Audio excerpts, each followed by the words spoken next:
Salute Bharat. Salute ഭാരതിൽ ഇന്ന് നമ്മോടൊപ്പമുള്ളത് മുതിർന്ന മാധ്യമപ്രവർത്തകൻ ശ്രീ എ ഹരികുമാറാണ്. സാർ നമസ്കാരം. നമസ്തേ അയ്യപ്പദാസ്.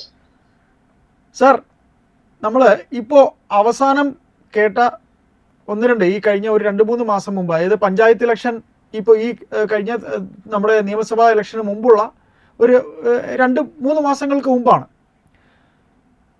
അപ്പോൾ ഞാൻ പെട്ടെന്ന് ആ മാസങ്ങളുടെ കണക്ക് പറയാൻ കാര്യം, ആ സമയത്ത് സ്വർണം കട്ടത് ആരപ്പ, സഖാക്കളാണേ അയ്യപ്പ എന്നൊരു പാരഡി പാട്ട് നമ്മൾ കേട്ടതാണ്. അതിനാണ് ഞാൻ ഇങ്ങനെ ഒരു കാലയളവ് ഇങ്ങനെ പെട്ടെന്ന് ഓർത്ത് പറയാം, അതിലേക്ക് എത്താൻ വേണ്ടിയാണ് പറഞ്ഞത്. സാർ, ദേവൻ്റെ സ്വർണം കട്ട, ശബരിമല ശ്രീ ധർമ്മശാസ്താവിൻ്റെ സ്വർണം കട്ട കഥ, സ്വർണം പോയ കാര്യം, കഥയല്ല, ആ വലിയൊരു സംഭവം, അത് നമ്മൾ കേട്ടാൽ നമുക്ക് യഥാർത്ഥ ഭക്തർക്ക് ഞെട്ടലുളവാകുന്ന കാര്യം തന്നെയാണ്. സാർ, ആ ഒരു സംഭവം ഇപ്പോൾ എങ്ങും എത്താതെ തൊണ്ടി മുതൽ എവിടെയാണെന്ന് ഇതുവരെ അറിയാൻ കഴിഞ്ഞിട്ടില്ല.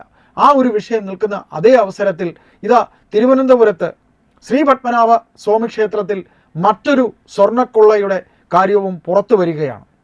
സാർ, അതിനെക്കുറിച്ച് ചില കാര്യങ്ങൾ അറിയാൻ കഴിഞ്ഞിട്ടുണ്ട്. സാറ് അത് എന്താണ് എന്നൊന്ന് വ്യക്തമാക്കാമോ?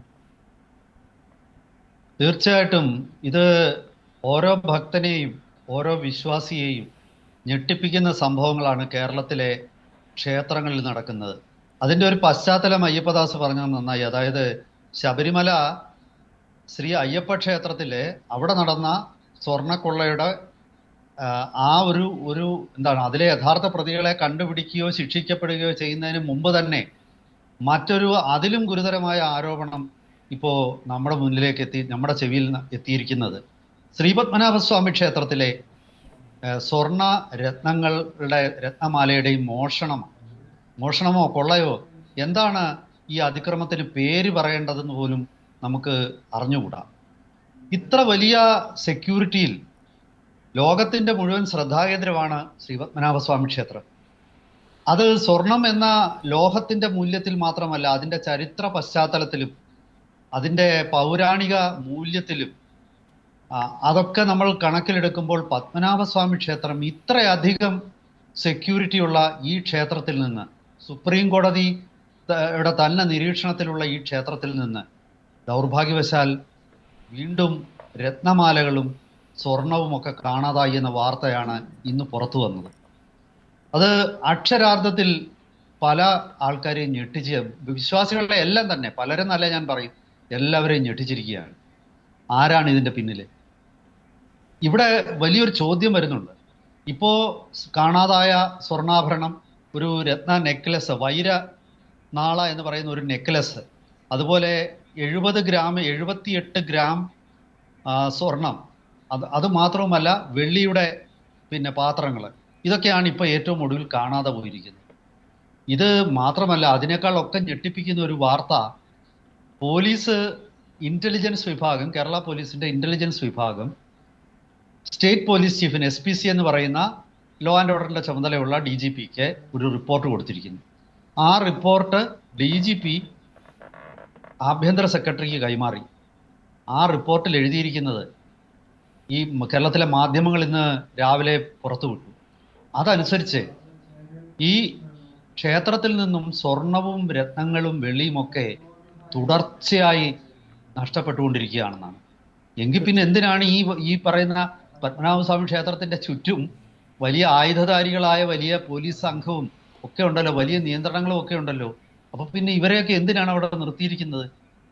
ഈ ക്ഷേത്രത്തിനെ കോടതി നിയോഗിച്ച കമ്മിറ്റികളുണ്ടല്ലോ, ക്ഷേത്രത്തിന് മേൽനോട്ടം വഹിക്കാനായിട്ട്, ഭരണത്തിനുമൊക്കെ, അവരൊക്കെ എന്തെടുക്കുകയാണ്? എന്താ ഇവിടെ സംഭവിക്കുന്നത്? നമുക്ക് മനസ്സിലാകുന്നില്ല. സാധാരണ അതായത് ഇപ്പോൾ ഞാൻ പുറത്തു വന്ന വാർത്തകൾ പ്രകാരം ഇപ്പോൾ ക്ഷേത്രത്തിൽ നിന്ന് നഷ്ടപ്പെട്ടത് ശ്രീകോവിലിനുള്ളിൽ ദൈനംദിനം പൂജയുടെ ഭാഗമായി ഉപയോഗിക്കുന്ന രത്ന, സ്വർണ്ണ, വെള്ളി ആഭരണങ്ങള്, അതുപോലെ തന്നെ പാത്രങ്ങൾ, ഇവയാണ് ഇപ്പോൾ നഷ്ടപ്പെടുന്നത്. അപ്പോൾ വേറൊരു അതീവ ഗൗരവമായ മറ്റൊരു ചോദ്യമുണ്ട്. ഇതൊക്കെ നഷ്ടപ്പെടാമെങ്കിൽ നിലവറയിൽ സൂക്ഷിച്ചിരിക്കുന്ന അമൂല്യമായ വസ്തുക്കൾക്ക് അതും മോഷ്ടിക്കപ്പെടുന്നുണ്ടോ? അതിപ്പം നിലവറ തുറന്ന് പരിശോധിച്ചാലല്ലേ അറിയും. അപ്പം മോഷണത്തിന് ഇത്രയധികം സെക്യൂരിറ്റി സംവിധാനങ്ങൾ അവിടെ ഉള്ളപ്പോഴും മോഷണം നിർബാധം നടക്കുന്നു. അതൊരു വല്ലാത്ത ഞെട്ടലാണ് വിശ്വാസ സമൂഹത്തെ സംബന്ധിച്ചിടത്തോളം. സർക്കാരുകൾക്ക് ക്ഷേത്ര സ്വത്ത് സംരക്ഷിക്കുന്ന കാര്യത്തിൽ അത്ര വലിയ ശ്രദ്ധയൊന്നുമില്ല. പത്മനാഭസ്വാമി ക്ഷേത്രത്തിനെ സംബന്ധിച്ചിടത്തോളം അതിൻ്റേതായിട്ടുള്ള ക്ഷേത്ര സെക്യൂരിറ്റികളും അതുപോലെ അതിനോടനുബന്ധിച്ച് പോലീസും, പ്രത്യേകിച്ച് ഫോർട്ട് പോലീസ് സ്റ്റേഷനാണ് പത്മനാഭസ്വാമി ക്ഷേത്രത്തിലെ എല്ലാ കാര്യങ്ങളും. തിരുവനന്തപുരത്തെ ഫോർട്ട് പോലീസ് സ്റ്റേഷനാണ് ഇക്കാര്യത്തിലൊക്കെ ദൈനംദിനമായിട്ട് അവരാണ് ഇതിനകത്തിലൊക്കെ ഇടപെടുന്നത്. അപ്പോൾ ഈ ഇൻ്റലിജൻസ് റിപ്പോർട്ട് പ്രകാരം തുടർച്ചയായി അവിടെ നടക്കുക എന്ന് പറഞ്ഞാൽ എത്രമാത്രം ഗുരുതരമായ സ്ഥിതിയാണത്. എത്ര നാളുകൊണ്ട് അത് നടക്കുന്നു. ഈ സെക്യൂരിറ്റിയൊക്കെ കണ്ണുവെട്ടിച്ച് ഈ മോഷണം നടക്കണമെങ്കിൽ ക്ഷേത്രവുമായി ബന്ധപ്പെട്ട അധികാര സ്ഥാനത്തിരിക്കുന്ന ആരുടെയോ പിന്തുണ അതിനുള്ളത് കൊണ്ടാണല്ലോ. ഒന്ന് ക്ഷേത്ര അധികാരികൾക്ക് നേരെ തന്നെ വിരൽ ചൂണ്ടുന്നു, മറ്റൊന്ന് ക്ഷേത്രത്തിന് പുറത്ത് സെക്യൂരിറ്റി വലയം തീർക്കുന്ന ആ സുരക്ഷാ ഉദ്യോഗസ്ഥന്മാർ, പോലീസ് ഉൾപ്പെടെയുള്ളവർക്ക് നേരെ വിരൽ ചൂണ്ടും. നമ്മൾ വിചാരിക്കുന്ന പോലെ പത്മനാഭസ്വാമി ക്ഷേത്രത്തിലെ ഈ കവർച്ച അത് അതീവ ഗുരുതരമാണ്. ഇപ്പം ശബരിമല മറ്റ് ക്ഷേത്രങ്ങളുടേത് കുഴപ്പമൊന്നുമില്ല, അത് നടന്നോട്ടെന്നല്ല ഞാൻ പറയുന്നത്. ശബരിമലയിൽ നടക്കുന്നതും പത്മനാഭസ്വാമി ക്ഷേത്രത്തിൽ നടക്കുന്നതും ഒക്കെ ഒരുപോലെ ഗൗരവമുള്ളതാണ്. പക്ഷെ പത്മനാഭസ്വാമി ക്ഷേത്രത്തെ സംബന്ധിച്ചിടത്തോളം അവിടെ സൂക്ഷിച്ചിരിക്കുന്ന ആഭരണങ്ങൾ, അതിൻ്റെ പൗരാണിക ആൻറ്റിക് വാല്യൂ എന്ന് പറയും, ആ പൗരാണിക മൂല്യം, അത് ചരിത്രത്തിലേക്കുള്ള എത്തി നോക്കാനുള്ള ഒരു കിളിവാതിലാണ്. അതിന് സാംസ്കാരിക മൂല്യമുണ്ട്. അതായത് കേരളത്തിൻ്റെ, ഭാരതത്തിൻ്റെ തെക്കൻ തമിഴ്നാട് ഉൾപ്പെടുന്ന തെക്കേ ഇന്ത്യയുടെ ഒക്കെ പാരമ്പര്യമുള്ള ആഭരണങ്ങളും വസ്തുവകകളുമാണ് അവിടെ ഉള്ളത്. ആ വസ്തുവകകൾ അത് നോട്ടമിട്ട കഴുകൻ കണ്ണുകൾ പല ഭാഗത്തുമുണ്ട്. ഇപ്പോൾ നമ്മൾ അറിയുന്ന വാർത്ത, അത് വലിയ തോതിൽ ഒരു മോഷണം നടത്താൻ, അതിന് ഇംഗ്ലീഷിൽ ഹേസ്റ്റ് എന്ന് പറയും. ആ വലിയ തോതിലുള്ള മോഷണം നടക്കുമ്പോഴാണ് പലപ്പോഴും ലോകം അറിയുന്നത്. പക്ഷെ ഓരോ ദിവസവും ഒരു 5 പവൻ വീതം അങ്ങെടുത്ത് മൂല്യമുള്ള സാധനം വീതം എടുത്തുകൊണ്ട് പോയാലോ, അങ്ങനെയും മോഷണം നടക്കാമല്ലോ. അതായത് ഒറ്റയടിക്ക് ക്ഷേത്രത്തിൽ നിന്നും ഒരു 5 കിലോ സ്വർണം മോഷണം പോയാൽ നമ്മൾ ശ്രദ്ധിക്കും. പക്ഷേ ദൈനംദിനം 50 ഗ്രാം വെച്ച് എടുത്തുകൊണ്ട് പോയാൽ പലപ്പോഴും ശ്രദ്ധയിൽപ്പെടത്തില്ല. അപ്പോൾ കൃത്യമായ ആസൂത്രണം ഇപ്പോഴവിടെ നടക്കുന്ന സ്വർണ്ണക്കൊള്ളയ്ക്ക് പിന്നിലുണ്ട് എന്നുള്ളതാണ് ഇത് നൽകുന്ന ഒരു സൂചന. ഇനി ആരാണ് ഇതൊക്കെ എടുക്കുന്നത്? അപ്പം ഇത് പറയുമ്പോൾ നമുക്ക് ഈ അടുത്ത കാലത്ത് നടന്ന ഒരു സംഭവം ഓർമ്മ വരുന്നു. ഗുജറാത്തിൽ നിന്ന് വന്ന ഒരു ടൂറിസ്റ്റ്, ഇദ്ദേഹം ഇതിനകത്തിൽ കയറിയിട്ട് ഇദ്ദേഹത്തിൻ്റെ കണ്ണടയിൽ ക്യാമറ ഉണ്ടായിരുന്നു. ഈ ക്യാമറ പ്രവർത്തിപ്പിച്ച ഈ ക്ഷേത്രത്തിലെ പ്രധാനപ്പെട്ട എല്ലാ ഭാഗങ്ങളും ഈ മനുഷ്യൻ കയറി അതൊക്കെ തന്നെ റെക്കോർഡ് ചെയ്തു. എന്തിനാണ് റെക്കോർഡ് ചെയ്തത്? പെട്ടെന്ന് ആരൊക്കെ ഇടപെട്ടു, ഇയാളെ വിട്ടു എന്നാണ് ഞാൻ മനസ്സിലാക്കുന്നത്. അപ്പം അയാൾ അത് വെറും കൗതുകത്തിന് വേണ്ടി അത് റെക്കോർഡ് ചെയ്തതാണ് എന്നൊക്കെയാണ് അയാൾ പറഞ്ഞത്. പക്ഷെ കൗതുകത്തിന് വേണ്ടി റെക്കോർഡ് ചെയ്തതാണെങ്കിലും നമ്മൾ ആ റെക്കോർഡ് ചെയ്ത് ഡിലീറ്റ് ചെയ്തു എന്നൊക്കെ പറയും. അങ്ങനെയൊക്കെ പറയുമ്പോഴും അവിടെ ഒരു ചോദ്യമുണ്ട്. ഈ റെക്കോർഡ് ചെയ്ത വ്യക്തി നെറ്റുമായിട്ട് കണക്ട് ചെയ്യുന്ന ക്യാമറകളാണ് ഇതെല്ലാം തന്നെ. ഈ ക്യാമറകളിലൂടെ മറ്റാർക്കെങ്കിലും ഈ വിഷ്വൽ എത്തിച്ചു കഴിഞ്ഞിരിക്കും എന്ന് തന്നെയാണ് ഞാൻ കരുതുന്നത്. 2-3 കാര്യങ്ങളായിരിക്കും അയാൾ ഈ ക്യാമറയുമായി ഇതിൻ്റെ ഉള്ളിൽ കയറിയതിൻ്റെ പിന്നിൽ. ഒന്ന്, ക്ഷേത്രത്തിനുള്ളിലെ സുരക്ഷാ സംവിധാനത്തിൻ്റെ ജാഗ്രത പരിശോധിക്കുക എന്നുള്ളത്. ഏറ്റവും ഒടുവിലാണ് ഇത് പരിശോധിക്കുക, ഇത് കണ്ടുപിടിക്കപ്പെട്ടത്. അയാൾ തിരിച്ചിറങ്ങുന്ന ഘട്ടം എത്തിയപ്പോഴേക്കാണ്. അതായത് അയാൾക്ക് ആവശ്യമുള്ള വിഷ്വൽസ് അയാൾ എടുത്തിട്ടുണ്ടാകണം. ആ വിഷ്വൽസൊക്കെ അയാൾ പുറത്തേക്ക് ട്രാൻസ്മിറ്റ് ചെയ്തിരിക്കണം. അതാണ് ഞാൻ മനസ്സിലാക്കുന്നത്. അങ്ങനെയാണ് നമുക്ക് ഈ വസ്തുതകളുടെ അടിസ്ഥാനത്തിൽ നമുക്ക് ചിന്തിക്കാൻ കഴിയും. രണ്ടാമത്തേത്, ഈ അമൂല്യമായ വസ്തുക്കൾ ഇരിക്കുന്നിടത്തേക്കുള്ള വഴികൾ, ആ ഭാഗത്ത് ഉള്ള ആൾക്കാരുടെ സഞ്ചാരം, അതുപോലെ സെക്യൂരിറ്റിയെ എവിടെയൊക്കെയാണ് പൊസിഷൻ ചെയ്തിരിക്കുന്നത്. ഇതൊക്കെയാണ് പലപ്പോഴും ഒരു വലിയ കൊള്ളയടിക്കാൻ വരുന്ന ആൾക്കാരെ നോക്കുന്നത്. സെക്യൂരിറ്റി ഏതൊക്കെ സ്ഥലങ്ങളിലാണ് കൃത്യമായ സെക്യൂരിറ്റി ഉള്ളത്, ഏതൊക്കെ സ്ഥലങ്ങളിലാണ് ക്യാമറ ഉള്ളത്, എപ്പോഴാണ് ഈ സെക്യൂരിറ്റി. പലപ്പോഴും ഒരു സ്ഥലത്ത് സുരക്ഷാ ചുമതല ഉദ്യോഗസ്ഥന്മാർ നിൽക്കുമ്പോൾ അത് പ്രസിഡൻഷ്യൽ പാലസിൽ ആണെങ്കിൽ പോലും അവർ റൗണ്ട് ദ ക്ലോക്ക് അവർ മാറിക്കൊണ്ടിരിക്കും. അപ്പോൾ ഒരു ഗ്രൂപ്പ് മാറിയിട്ട് മറ്റൊരു ഗ്രൂപ്പ് ചുമതല എടുക്കുന്ന സമയമാണ് പലപ്പോഴും ഈ കൊള്ള നടക്കുന്നത്. കാരണം ആ സമയമാകുമ്പോഴത്തേക്കും മുമ്പ് നിന്ന ആൾക്കാർ ആകെ വശം കെട്ടിരിക്കും. രണ്ടാമതൊരു ആൾക്കാർ വരുമ്പോഴത്തേക്ക് അവര് ആ ഡ്യൂട്ടിയിലോട്ട് കയറുന്ന സമയത്ത് അവർക്ക് ചെറിയ ജാഗ്രത കുറവുണ്ടായി. അപ്പൊ ഈ ഒരു ഇന്റർസെക്ഷൻ പോയിന്റ് ഉണ്ട്. ഇപ്പൊ ഇവര് രണ്ടുപേരുടെ ഈ കൈമാറ്റം ഡ്യൂട്ടി കൈമാറുന്ന സമയം, ആ സമയത്താണ് പലപ്പോഴും ആക്രമണങ്ങളും കൊള്ളയും ഒക്കെ നടക്കുന്നത്. ഇന്ന് ഡ്രോണുകൾ വരെയുള്ള കാലമാണ്. ഔട്ടർ സെക്യൂരിറ്റി റിങ് കൃത്യമായിട്ട് ഡ്രോൺ ഉപയോഗിച്ച് അവർക്ക് പഠിക്കാം. അതുപോലെ രാത്രിയിൽ വന്നാലും ഡ്രോൺ ഉപയോഗിക്കാം. നൈറ്റ് വിഷൻ ഉള്ള ഡ്രോണുകൾ ഇപ്പോൾ സാധാരണയാണ്. അതായത് ഞാൻ പറഞ്ഞു വരുന്നത് ഇത് അതീവ ഗുരുതരമായ പ്രശ്നമാണ്. അത് ഞാനൊന്ന് ഇടപെടുകയാണ് സാർ. ഇടപെടുകയാണ് സാർ. അതായത് സാറ് ഈ പറഞ്ഞ അതീവ സുരക്ഷ ശ്രീ പത്മനാഭ സ്വാമി ക്ഷേത്രത്തിൽ ഉണ്ട്. സാറിനും അറിയാം, എനിക്കും അറിയാം. കാര്യം നമ്മൾ നാട്ടുകാരാണ്, നമ്മൾ അവിടെ തൊഴാൻ പോകുന്നതാണ്. സാർ, ഇന്ന് ഈ വാർത്തയിൽ ഇവിടെ നമുക്ക് കേൾക്കാൻ കഴിഞ്ഞത് രാജകുടുംബാംഗങ്ങൾ കടന്നു വരുന്ന ഒരു പ്രത്യേക എൻട്രൻസ് ഉണ്ട്. ആ എൻട്രൻസ് വഴി അവിടെ ഈ പറയുന്ന രീതിയിൽ സെക്യൂരിറ്റി, അവിടെ പോലീസ് സെക്യൂരിറ്റി അല്ല, അല്ലാതെ ക്ഷേത്രത്തിലെ തന്നെ സെക്യൂരിറ്റിക്കാർക്ക് മറ്റുമൊക്കെ അറിയുന്ന ആരൊക്കെയോ ഇതിനകത്ത് അറിഞ്ഞോ അറിയാതെയോ രാജകുടുംബം കയറിയതിനൊപ്പം കയറി ആണ് ഇത്തരത്തിൽ കാര്യങ്ങൾ നിർവഹിച്ചത് എന്നുകൂടെ ഈ വാർത്തയിൽ, ഞാൻ ഇന്ന് രാവിലെ മുഖ്യധാര മാധ്യമത്തിലാണ് ഈ വാർത്ത കേൾക്കുന്നത്. ആ വാർത്ത ഇങ്ങനെ ഒരു സംഭവം കൂടെ പറഞ്ഞ് ഞാൻ കേൾക്കുന്നുണ്ട്. കാര്യം രാജാവിന് കടന്നു വരാൻ ഒരു എൻട്രൻസ് ഉണ്ടല്ലോ അവിടെ. അങ്ങനെ രാജകുടുംബത്തിന് ദർശന സമയമുണ്ടല്ലോ. ആ സമയത്ത് സുരക്ഷാ ജീവനക്കാരുടെ ഒരുപക്ഷെ അറിയുന്നവരോ ഒക്കെയാണ് ഇതിനകത്ത് വേണ്ടാത്ത രീതിയിൽ ഈ പ്രശ്നങ്ങളിൽ ഇടപെട്ടിരിക്കുന്നത് എന്നൊരു വാർത്തയും കേൾക്കുന്നുണ്ട്. അങ്ങനെ എന്തെങ്കിലും വാർത്തകൾ സാറ് അറിഞ്ഞിട്ടുണ്ടോ? അല്ല, അത് തള്ളിക്കളയാൻ പറ്റില്ല.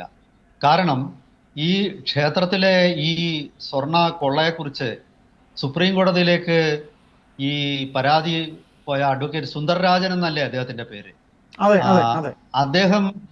അദ്ദേഹം കൊടുത്ത പരാതിയിൽ പോലും രാജകുടുംബാംഗങ്ങളിൽ തന്നെ ചിലരുടെ പേര്, അല്ലെങ്കിൽ അവരെ ഞാനിപ്പോ അങ്ങനെ പേരെടുത്ത് കുറ്റപ്പെടുത്താൻ നമുക്ക് പറ്റില്ല, പക്ഷെ എങ്കിൽ അവർ പോലും സംശയത്തിന്റെ നിഴലിലാവുന്ന നിരീക്ഷണങ്ങൾ അന്നുണ്ടായിരുന്നു.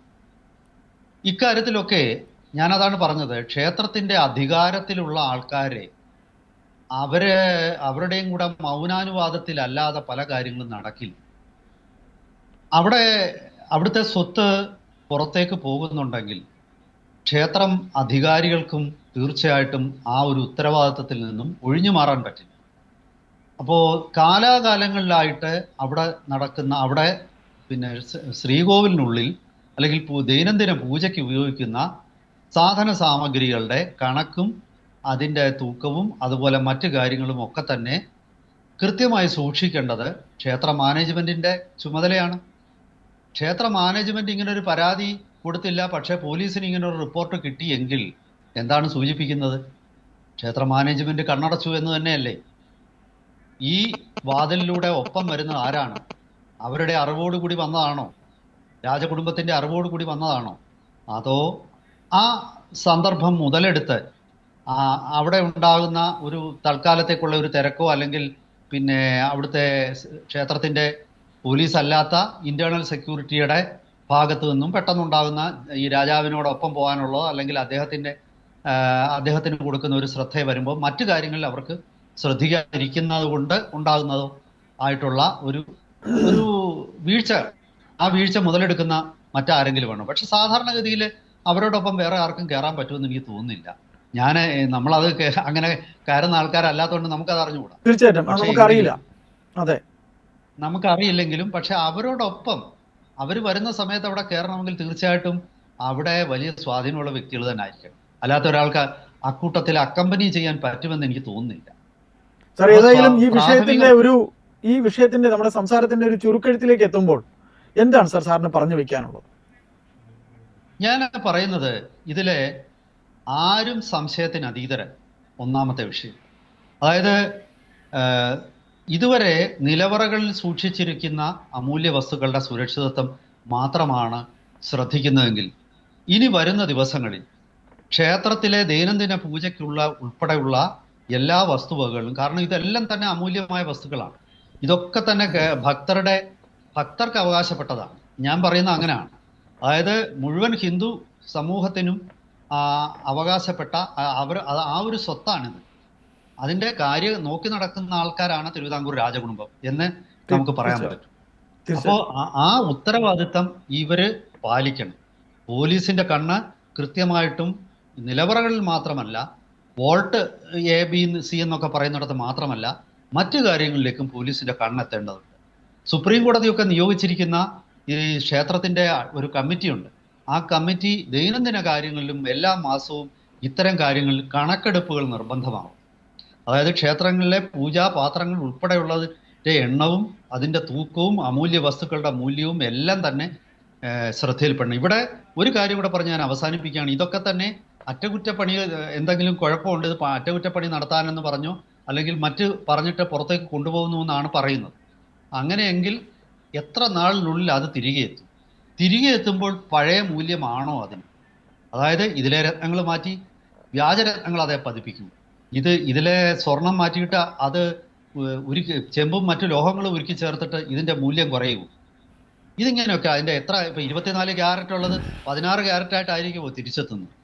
ഇങ്ങനെയൊക്കെയുള്ള കൃത്യമായ സ്ക്രൂട്ടണി, പരിശോധനകൾ അത് കൃത്യമായി നടക്കണം. അതല്ലെങ്കിൽ അമ്പലം വിഴുങ്ങികൾ, പത്മനാഭസ്വാമി ക്ഷേത്രമാണെങ്കിലും അവർക്ക് പ്രശ്നമില്ല, അതും വിഴുങ്ങാൻ ശേഷിയുള്ള അമ്പലം വിഴുങ്ങികൾ കേരളത്തിലുണ്ട്. ഈ ജാഗ്രതയാണ് പ്രധാനം. ഇതിൻ്റെ പേരിൽ ഭക്തന്മാരെ ബുദ്ധിമുട്ടിക്കാതെ ആവശ്യമില്ലാത്ത സെക്യൂരിറ്റി കൊണ്ടുവരാതെയും കൃത്യമായി ശാസ്ത്രീയമായ സെക്യൂരിറ്റിയിൽ ലോകത്തിൽ പല സ്ഥലങ്ങളിലും അമൂല്യ വസ്തുക്കൾ സൂക്ഷിച്ചിരിക്കുന്ന മ്യൂസിയത്തിൽ ലക്ഷക്കണക്കിന് ആൾക്കാർ പോകുന്ന മ്യൂസിയങ്ങളുണ്ട്. അതൊക്കെ മാതൃകയാക്കിക്കൊണ്ട് കൃത്യമായ ഒരു ശാസ്ത്രീയമായ ഒരു മേൽനോട്ടമാണ് ക്ഷേത്രത്തിന് ആവശ്യം. അതിനു വേണ്ട നടപടിയെടുക്കണം. ഇതാണ് എൻ്റെ അഭിപ്രായം. ഏതായാലും സാർ, ഇന്ന് ഈ വാർത്ത ഏതാണ്ട് വളരെ കുറച്ചായിട്ട് നമുക്ക് കേൾക്കാൻ കഴിഞ്ഞിട്ടുള്ളൂ. ഇതിൻ്റെ കുറച്ചുകൂടെ വിവരങ്ങൾ, ഈ വാർത്തയുടെ മറ്റു വശങ്ങൾ നമുക്ക് കേൾക്കാൻ കഴിയും. അപ്പോൾ അത് അറിയുകയാണെങ്കിൽ നമുക്ക് തുടർന്നും ഈ വിഷയവുമായി നമുക്ക് സംസാരിക്കാനിരിക്കാം. നന്ദി.